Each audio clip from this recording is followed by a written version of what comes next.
Okay, this is how the city. This line is city power input is three phase 380 volt. Then it goes into the main breaker. This is the main breaker, and it's output into the meter.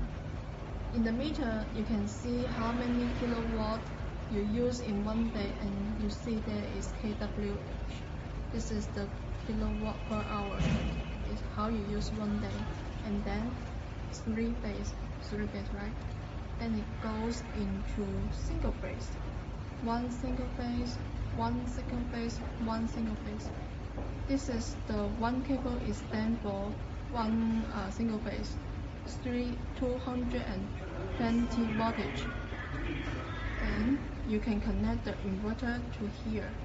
You can connect the inverter here into the one single phase.